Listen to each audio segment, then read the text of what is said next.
The moment the words left his mouth, the studio fell silent, and millions watching at home leaned closer to their screens. This was not a tabloid whisper or an anonymous source hiding behind headlines. This was Paul Burrell, Princess Diana's former butler, speaking openly and directly on air, delivering what he described as an unfiltered truth about Meghan Markle, and aiming his words squarely at Prince Harry and Prince William.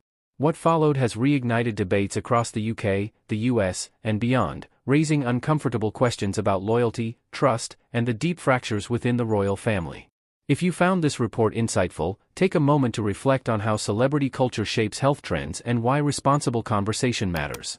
Please hit the like button, subscribe to the channel, and turn on the notification bell for more in-depth coverage that goes beyond the headlines and keeps you informed as these stories continue to unfold. Share this video, leave your thoughts in the comments section. Paul Burrell is no stranger to controversy, but he is also someone whose proximity to the late Princess Diana has long given weight to his opinions in the public eye. Having served Diana during some of the most private and turbulent years of her life, Burrell has built a reputation as a man who claims to understand the inner workings of the royal household better than most. When he appeared on air to discuss Meghan Markle, viewers expected strong opinions. What they did not expect was the bluntness with which he spoke, nor the emotional undertone that suggested this was personal, not performative.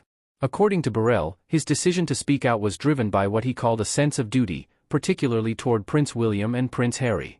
He claimed that the brothers, once inseparable, are now living in entirely different emotional worlds, shaped by narratives they may not fully control.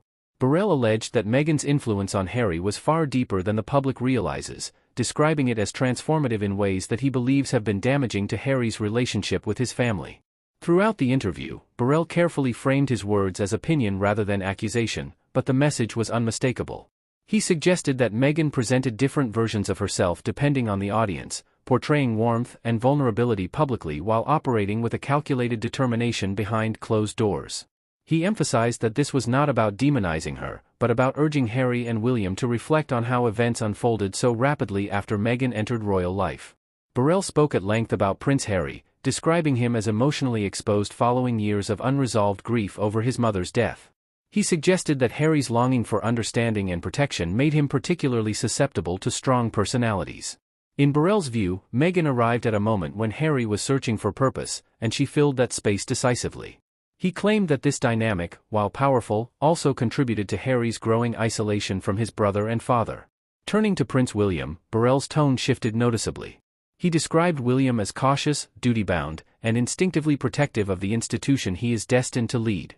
Burrell implied that William's concerns about Meghan were not rooted in jealousy or hostility, as some narratives have suggested, but in a deep unease about how quickly changes were being demanded within an ancient system. According to Burrell, William saw warning signs early on and attempted to slow things down, a move that allegedly widened the rift between the brothers. The interview also touched on the breakdown of trust between the Sussexes and the rest of the royal family.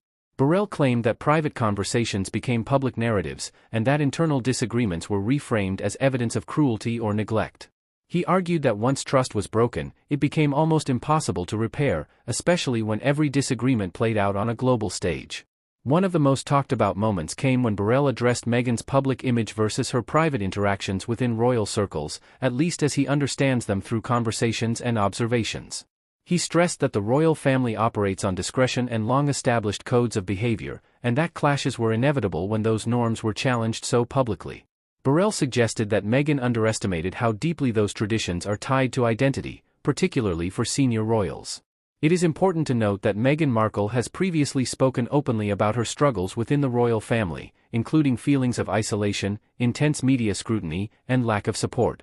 Her supporters argue that Burrell's comments reflect an outdated perspective and fail to account for the pressures faced by a modern woman entering one of the world's most rigid institutions. They point out that Meghan's decision to speak publicly was, in their view, an act of self-preservation rather than betrayal. Still, Burrell maintained that the consequences of these decisions have been devastating, particularly for the bond between Harry and William. He described their estrangement as one of the greatest tragedies to emerge from recent royal history, emphasizing that no public statement or televised interview can fully capture the private pain involved. He suggested that both brothers are victims of circumstances that spiraled beyond anyone's control. The public reaction to Burrell's remarks was swift and deeply divided. Some praised him for saying what they believe others are too afraid to articulate, framing his comments as a wake-up call. Others accused him of exploiting his connection to Princess Diana to remain relevant, arguing that his insights are speculative and potentially harmful. Social media platforms were flooded with clips from the interview, dissected line by supporters and critics alike. Royal commentators quickly weighed in, noting that Burrell's timing was significant. With ongoing tensions, legal battles, and questions about the monarchy's future, his comments landed in an already volatile environment. Some analysts suggested that his words could further entrench positions on both sides, making reconciliation even more difficult. Despite the controversy, Burrell concluded his on-air remarks with what he described as hope.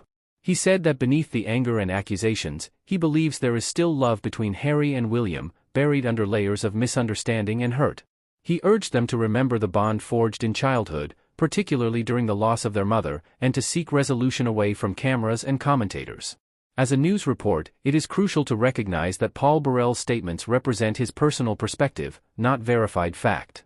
Meghan Markle, Prince Harry, and Prince William have not responded directly to his latest comments, and any assessment of motives or intentions remains subjective. What is undeniable, however, is that his words have once again thrust the royal family's private struggles into the public spotlight. This episode serves as a reminder of how deeply invested the public remains in the lives of the royals, and how powerful a single interview can be in shaping narratives. Whether Burrell's comments will prompt reflection, resentment, or renewed dialogue remains to be seen. For now, they stand as another chapter in an ongoing story that shows no sign of resolution.